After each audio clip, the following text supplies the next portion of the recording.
Bienvenidos un día más, a otra semana más, al sillón del streaming.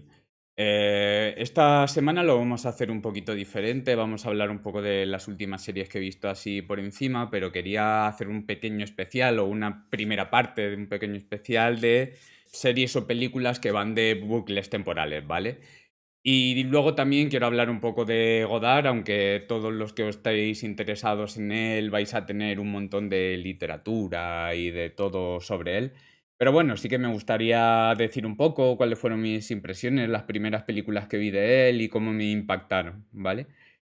Y dicho esto, pues vamos al tajo, que hay mucho de lo que hablar. Pues bien, esta semana he visto ya por fin toda la quinta temporada de Cobra Kai. Las impresiones de esta quinta temporada ha sido que creo que ya lo que es el formato se está agotando un poco. Me parece que ya es un poco cansino, ¿no? Todo este momento de estar buscando excusas para pelearse todo el rato, de, joder, me has pegado un pequeño tirón en el pelo, te he visto mirar mal a un buzón en la calle, no sé, no has reciclado un vaso de plástico. Es que, no sé, ya me queda un poquito absurdo todo este momento de Cobra Kai.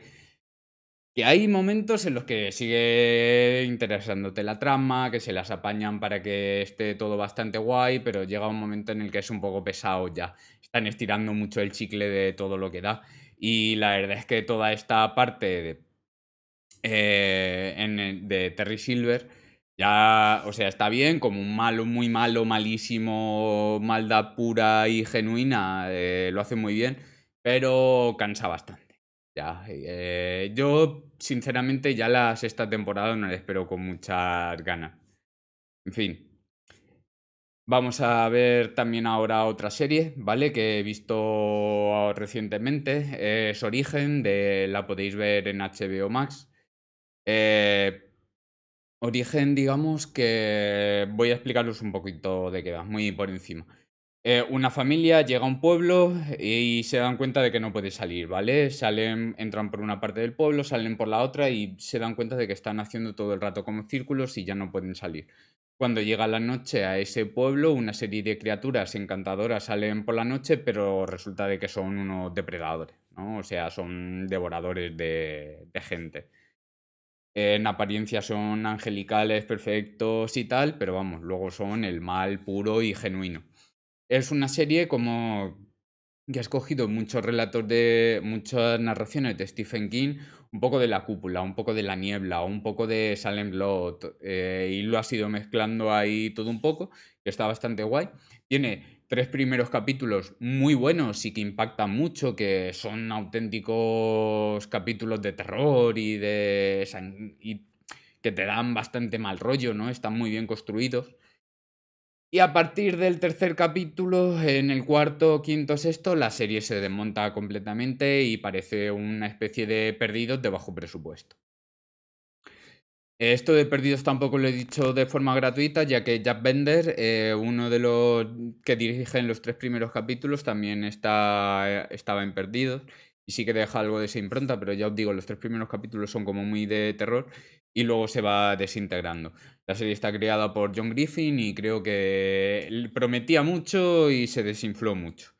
En cualquier caso, los podéis ver todos en HBO Max. Si os quedáis con los tres primeros capítulos, os vais a quedar con lo mejor de la serie. Merece mucho la pena. A partir de ahí ya no. Yo creo que los podría haber terminado ahí y que quedara como una especie de historia de terror inacabada.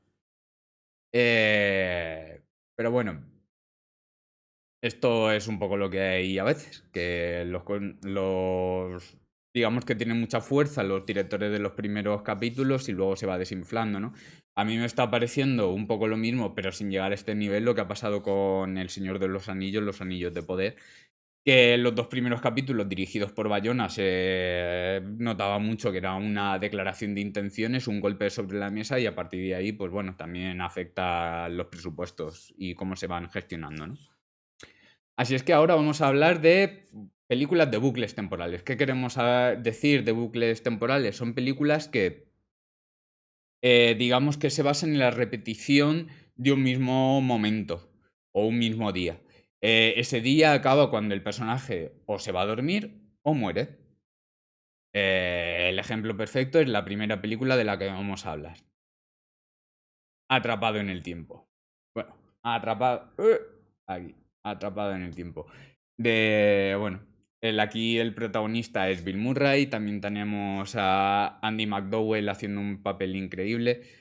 Para mí es la pareja, la verdad es que lo hace muy bien, sobre todo porque Andy McDowell es un personaje enternecedor y no te explicas cómo puede acabar con un imbécil como Bill Murray, que a Bill Murray otra cosa no, pero hacer de imbécil se le da genial, absolutamente. Es un maestro en eso. Eh, ¿Y qué es lo que pasa este día? Pues bueno, digamos que un periodista o un presentador, mejor dicho, un presentador de televisión que él está muy pagado de sí mismo, pero realmente no le va tan bien como él cree, se acaba yendo a un pequeño pueblo a cubrir el Día de la Marmota, el día de estos en la que sale una marmota de una especie de casa tronco y predice cómo va a ser el invierno, si va a ser más largo o más corto, ¿no? Pues este día lo revive una y otra vez durante muchos días. Que las canciones míticas. Na, na, na, na, na. Bueno, tarareando ya veis que yo soy un genio incomparable. La peli esta es de Harold Ramis y desde luego que Harold Ramis lo vais a conocer enseguida en las cazafantasmas primeras, en los cazafantasmas originales, como hay que decirlo ya. Es el que hace de profesor Egon, ¿vale? El de las gafas, como el sabelo todo.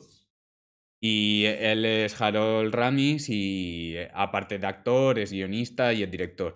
Esta película también la escribe junto con Danny Rubin y la verdad es que es una película maravillosa. Yo recuerdo que la primera vez que la vi, bueno, fue de niño, pero en la universidad nos hicieron estudiarla bastante porque resulta de que es un ejemplo perfecto de cómo trasladar un concepto, como puede ser el aprendizaje, ¿no? O la maduración, en, en un guión. Aparte, también tenía muchos ejemplos de montaje realmente increíbles, de cómo solapaban unos planos con otros, de cómo él se tiraba del edificio, salía un reloj y luego iba la transición al cadáver, cómo estaba montada toda esa escena. Era un ejemplo perfecto de montaje.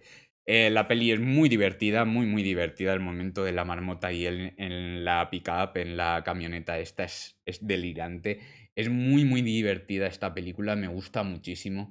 Desde luego que todos los que tengáis la oportunidad de verla es increíble y es realmente la que inicia toda esta serie de películas. La siguiente película de la que vamos a hablar, sé que voy un poco rápido, pero son muchas películas y también quiero al final dejar unos pequeños apuntes de cada una para que las podáis ver.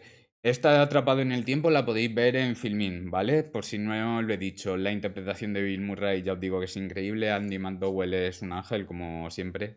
Es increíble en lo que hace, de verdad.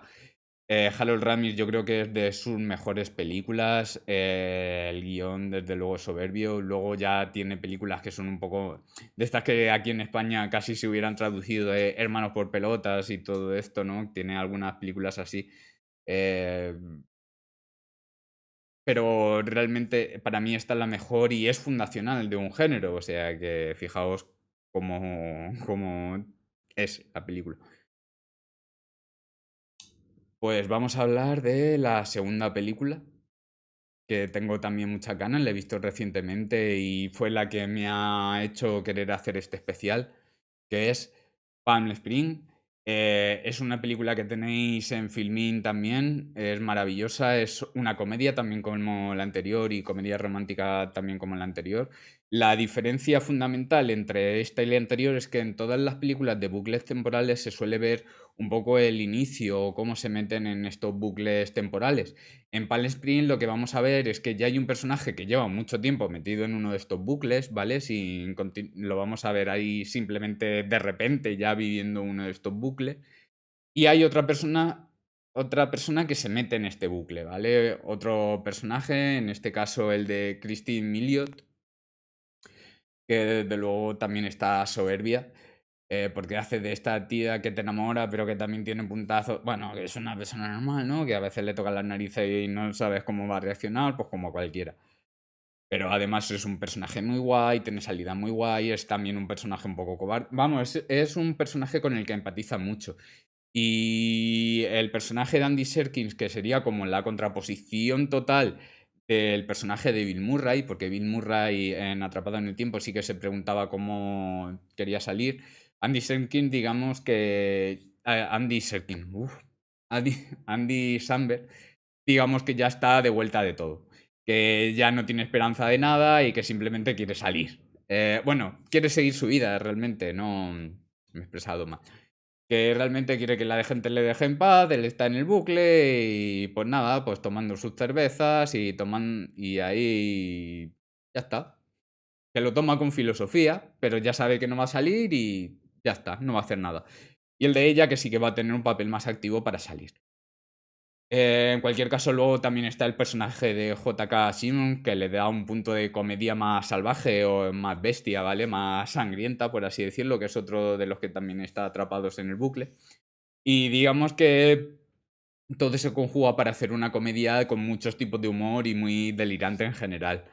Ya os digo que me ha gustado muchísimo, me ha divertido, me ha encantado y me ha sorprendido. No esperaba que fuera a divertirme algo tanto. Creo que se la han apañado muy bien para sorprender ahí con los personajes. Vamos a ir a por la tercera, que es una serie que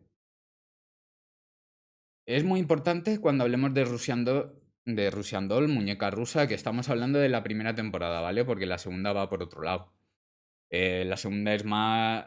También va a haber algo de en el tiempo, pero bueno, va a ser como vivir un flashback más la segunda. Esta es también lo que hemos dicho: un personaje, el de Natasha Lyonne. Digamos que vive una y otra vez la misma noche de fiesta en la que ella siempre acaba muriendo. La verdad es que la serie también es muy divertida. Esta serie sí que la veo mucho para este personaje, hecho para que Natasha Lyonne se luzca y haga un personaje maravilloso e increíble. Sí que va a tener también otro personaje secundario que va a ayudar un poco, que es el del personaje de Charlie Burnett, que también vamos a ver que está en la misma situación, viviendo un día temporal y va a llegar un punto en el que se van a unir los dos para conseguir solucionar todo esto. ¿Qué es lo que tiene esta serie? Que es que el personaje de verdad, el personaje de Natasha Lyonne es una maravilla. Es una maravilla. El cómo anda, cómo habla, cómo se desenvuelve, los gestos, todo. Está hecho una serie para que se luzca ella. De hecho, en la segunda temporada, digamos que lo que le cuesta un poquito a la segunda es arrancar y que el personaje vuelva a lucirse como debería lucirse. Y con la autoridad y el peso que ella tiene. Que es increíble. Muy divertida, de verdad, el personaje de Natasha Lyonne. Es que maravilloso. Y en contraposición, a ver, tampoco voy a decir que Charlie Barnett lo haga mal, ¿vale? Su papel lo hace muy bien porque es muy contrapuesto al de Natasha, ¿no? Si Natasha es una hecha pa'lante, una tal, él va a ser todo lo contrario, ¿no? El introvertido, el que no sabe muy bien cómo expresarse, el que parece que se le va a presionar tanto que solo va a poder responder con violencia cuando estalle y tal. Y una vez habla de la serie, detrás de esta serie, que es maravillosa, que podéis ver en Netflix, también sale en el cartel, está Leslie Hilland, la propia Natasha Lyonne y Amy Poehler. A mí si detrás de una serie está Amy Poehler, yo tarde o temprano la voy a acabar viendo, porque Amy Poehler es básicamente Dios. O sea, Amy Poehler lo que hizo con Parks and Recreation, y yo ya la conocía antes de todas las burradas que hacía en Saturday Night Live, cuando estaba también con Seth Meyer, con Tina Fey, con todo esto, es que decías, pero vamos a ver, tía, es que eres increíble. El guión también participa en ellas, con lo cual es que si una de las grandes cracks del humor está detrás de los guiones, es que ya sabes que va a ser una pasada. Muy recomendable a todos. Natasha Lyonne, por si os ubica, también participó en Orange is the New Black, ¿vale? Para si os ayuda a situarlo. Y es que ya os digo, esta serie es sobre todo para que ella seduzca y que te diviertas todo el rato. Los capítulos son cortos, 25 minutos, 30, con lo cual es que siempre quieren más. Esta es de verla y fundírtela en un par de horas en una tarde. Es que la disfrutas, pero muy a saco, muy, muy a saco. De lo mejorcito de Netflix.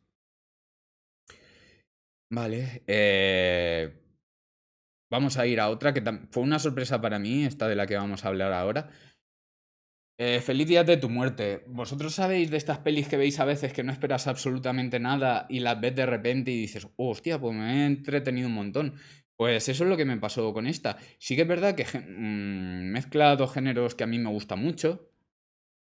De hecho, son dos géneros que a mí me gustan muchísimo. Mezclan los bucles temporales con el slasher americano puro y duro. Que llega un momento en que parece que va a ser Scream, pero oye, está así mezclado con Atrapado en el tiempo, lo han combinado y pa'lante. También hay que recordar que cuando hablamos de bucles temporales estamos hablando de la primera peli. El Feliz Día de tu Muerte 2, aunque también hay bucles temporales, digamos que ahí tiene mucho más protagonismo la ciencia ficción y el multiverso, ¿no? La pandimensionalidad. Toma, lo he dicho bien. Si es que, joder, en fin, parece que a veces hasta sé hablar. A veces. Pues en Feliz Día de tu Muerte tenemos a una chica, otra vez, que recrea su cumpleaños en el que siempre acaba muriendo. Pero esta vez es asesinada. Siempre. En cada uno de los días que revive. Entonces, digamos que la chica, el objetivo que se marca para conseguir salir del bucle es averiguar quién es el asesino. A partir de ahí se desarrolla una trama que está bastante guay. Como muchas de estas tienen una gran cantidad de humor negro, hay que verla sabiendo que te espera mucho humor negro.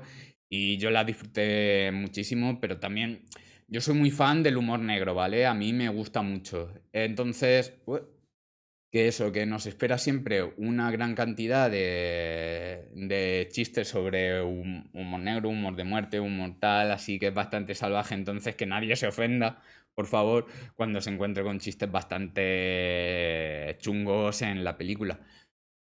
Muy divertida, la película es de Christopher Landon, no había oído yo hablar de él hasta esta peli, que creo que tenía por ahí alguna que también estaba bien.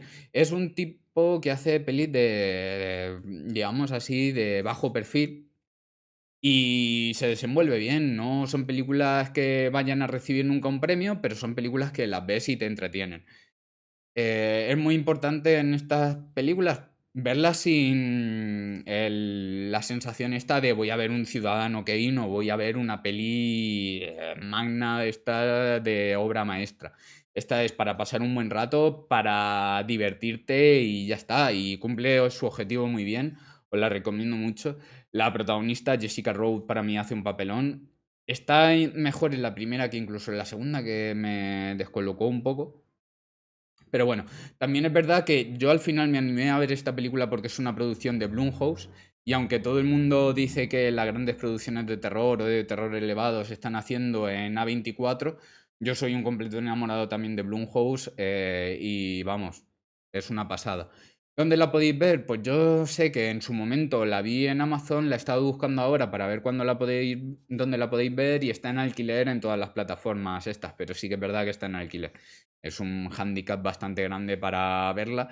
Pero bueno, echarle el ojo y seguramente en poco tiempo volverá a estar en alguna plataforma.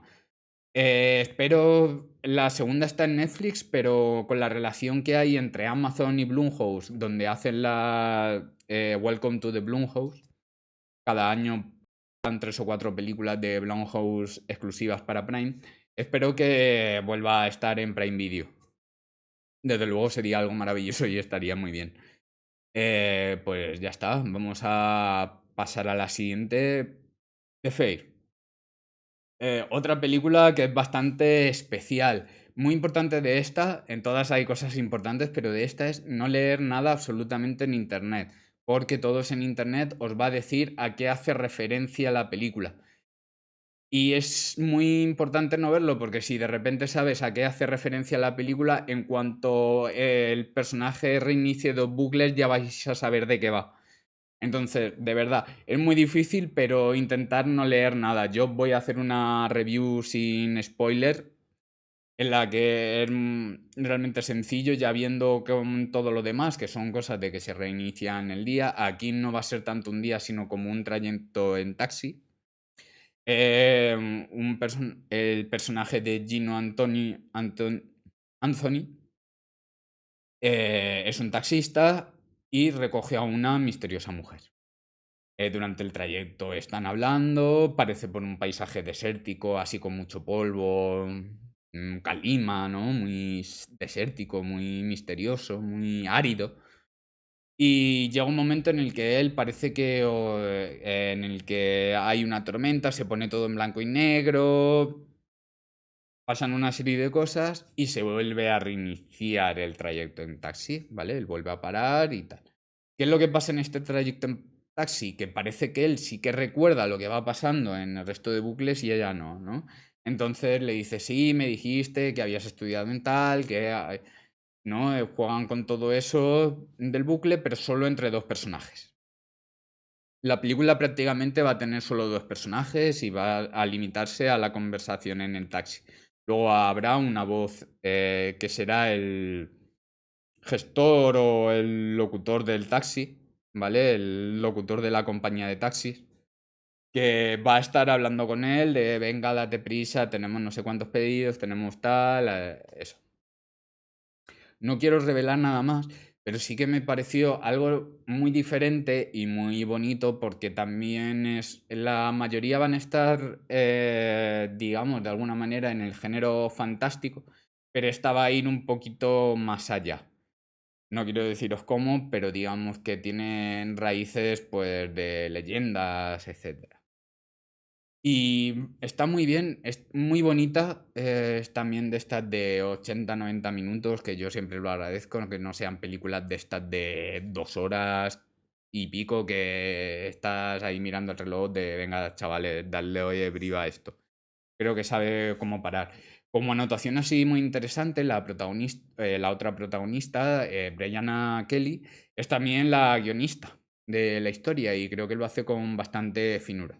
El director es de C. Hamilton, que tampoco le he oído hablar antes de él, pero creo que ha hecho una película bastante bonita, bastante interesante y que merece mucho la pena de ver, porque ya por lo menos plantean los bucles temporales desde otra perspectiva, que es también muy interesante.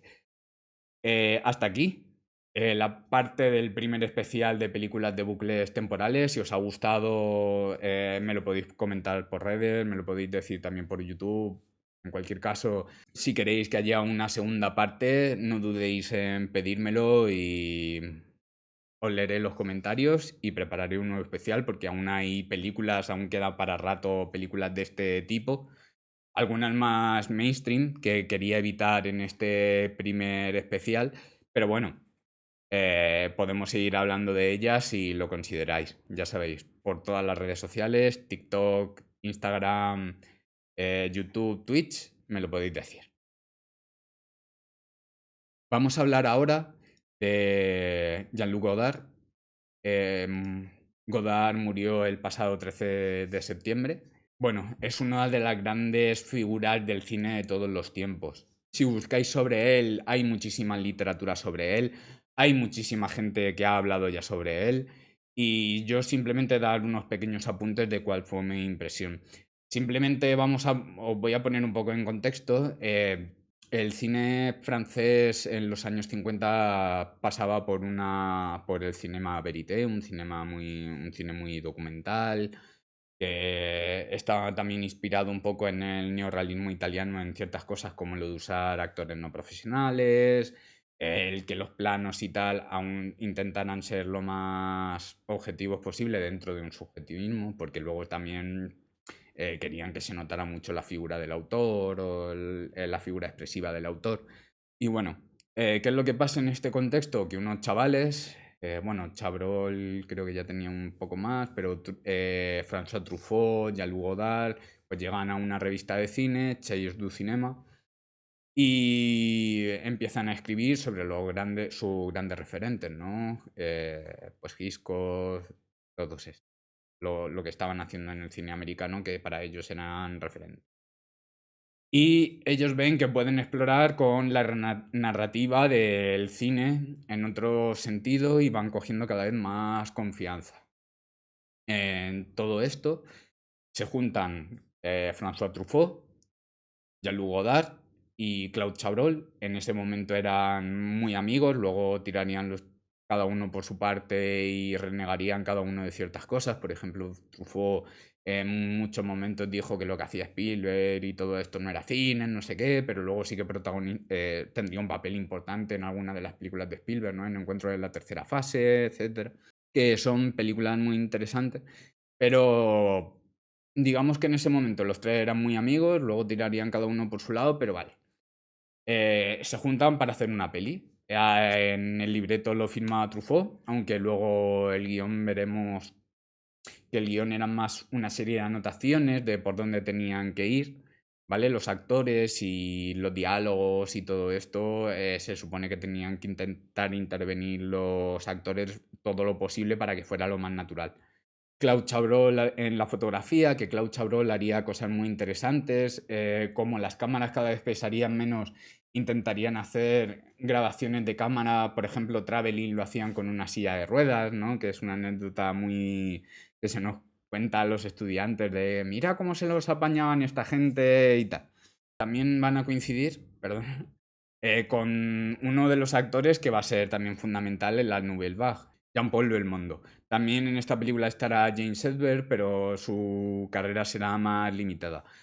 Entonces, bueno, hacen lo que es la primera peli de la Nouvelle Vague. ¿Qué características tiene?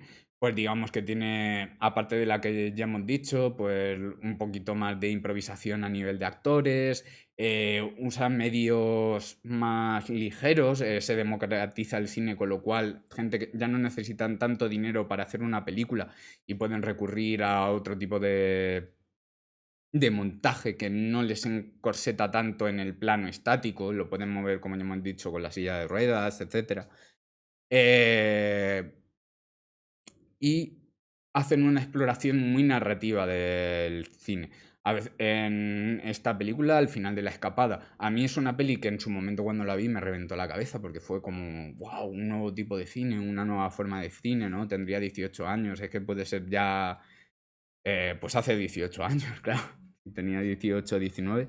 Pues eso, esta película al final destroza mucho lo que es el montaje normal, corta cuando no debería, los personajes parece que están hablando de una forma muy natural, muy a veces se les ve como teniendo conversaciones o la cámara enfoca no debería, a donde no debería de enfocar. Ya os digo que en esta primera película sí que va a quedar un poco brusco, aún así es una forma muy interesante lo que quiere experimentar Godard y está muy bien para empezar a entender lo que es el cine desde otro punto de vista. Cuando estás estudiando cine, desde luego que es algo maravilloso, ¿no? Porque te abre los ojos a la narrativa. Y es un golpe de efecto. La película va de que el personaje de Jean-Paul Belmondo roba un coche. Cuando roba el coche, mata accidentalmente en un momento del robo a un policía y luego se va a París, él tan tranquilo, a verse con su novia, que es Jane Sedberg. Aparte, le roba dinero a una ex, ya para rematar la jugada y ser todo lo bueno que debe ser. Y nada, esa es la historia, que él no se acuerda de que le está siguiendo la policía mientras que pasa todo esto. Ya os digo que si os apetece ver algo que os abra de repente los ojos, es una buena propuesta. Las otras películas que Jean-Luc Godard va a desarrollar en la Nouvelle Vague, ya desde un punto de vista aún más personal y lo va a ir perfeccionando, para mí son Havana Apart. Eh, si Havana Apart os suena un poco es porque es el nombre de la productora de Quentin Tarantino. Quentin Tarantino, claro, esta es una de las películas que más le voló la cabeza, que para él es un icono del cine y de todo, y de hecho ya os digo que la productora se llama así por él.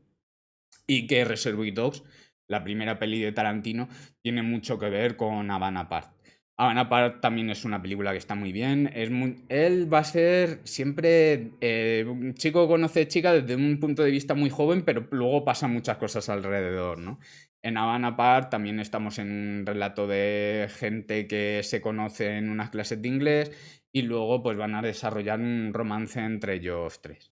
La peli os va a volar también la cabeza porque tiene momentos en los que la cámara se comporta como un personaje más, pero sin en el que se rompe la cuarta pared también, ¿no? Hablando con o parece que habla con alguno de los personajes o lee los pensamientos de los personajes por encima de lo que se está viendo como si fuera las sensaciones de narración de puro libro, o sea, tiene hasta textura esos momentos.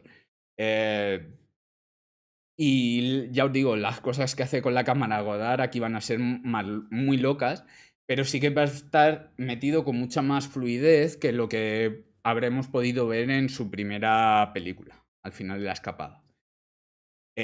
Con lo cual también la recomiendo, es absolutamente maravillosa.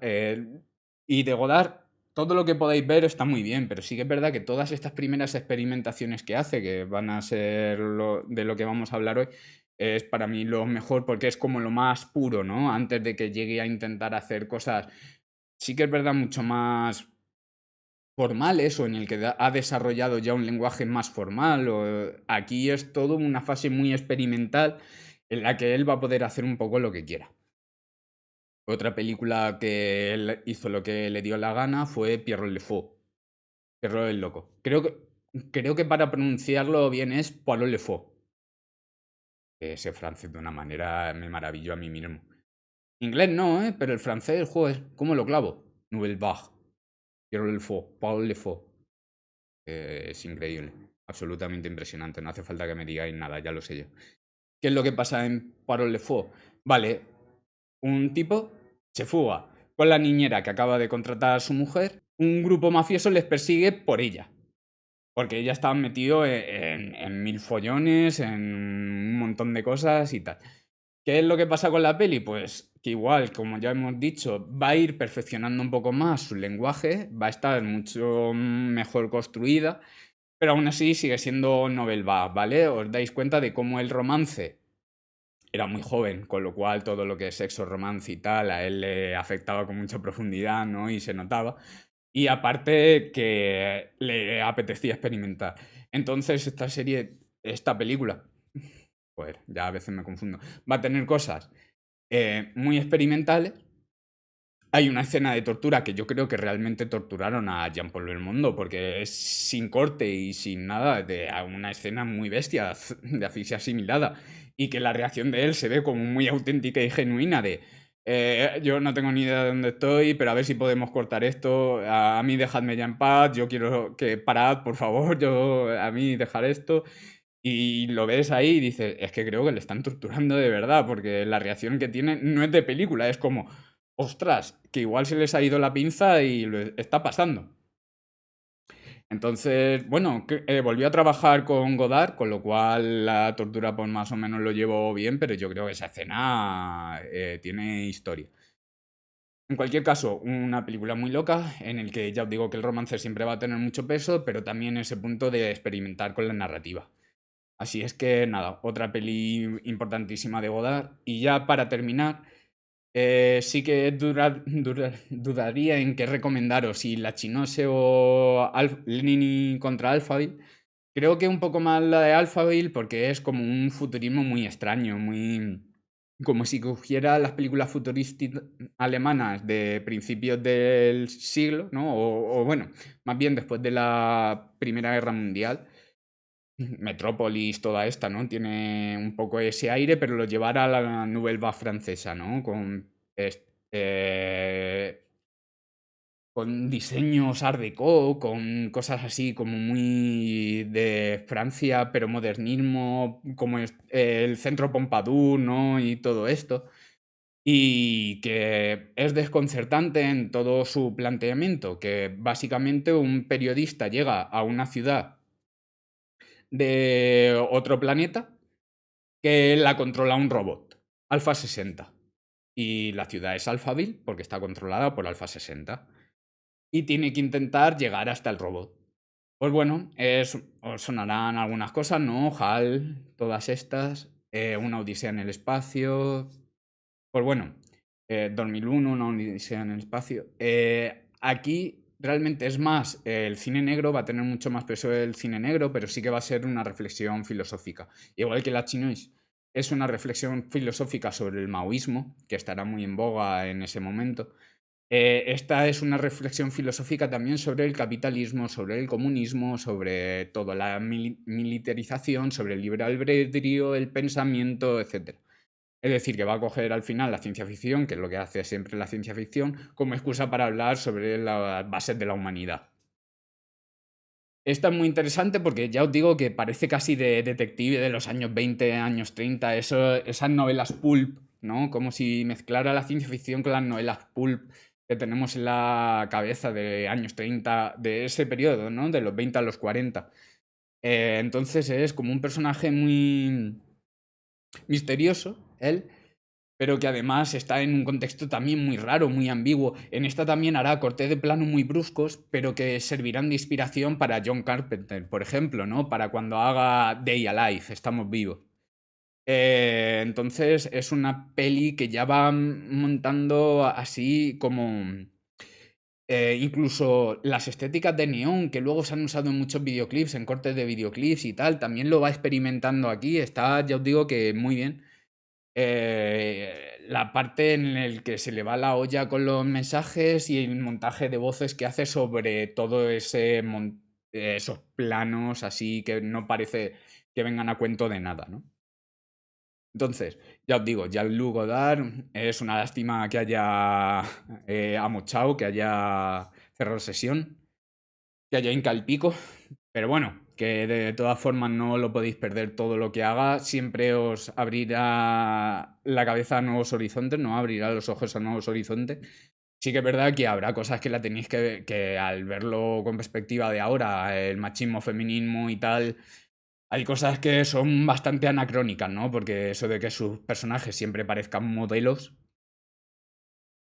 Claro, tiene una película que es El desprecio con Brigitte Bardot que te quedas de piedra, cómo está Brigitte Bardot, pero todos sus personajes femeninos van a ser siempre absolutamente increíbles.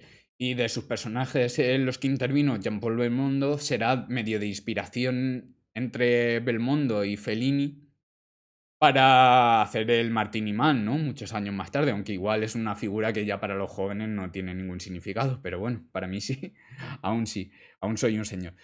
En cualquier caso, lo dicho, Jean-Luc Godard, cualquier cosa que veáis de él siempre va a estar guay, sobre todo si veis sus comienzos, creo que es donde hace las cosas más locas y más experimentales y ya está, disfrutarlo. Vais a tener su gran parte de su filmografía en Filmin. En las otras plataformas ya va a ser más raro, pero seguro que en alguna habrá alguna peliculita. En cualquier caso, ya os digo, sobre todo si os queréis ver algo más abrupto, al final de la escapada, Poirot Le Fou, Lenny contra Alphaville y Havana Park. Ya está, no tengo nada más que decir, espero que hayáis disfrutado del programa. La semana que viene volveremos en el sillón del streaming. Muchas gracias.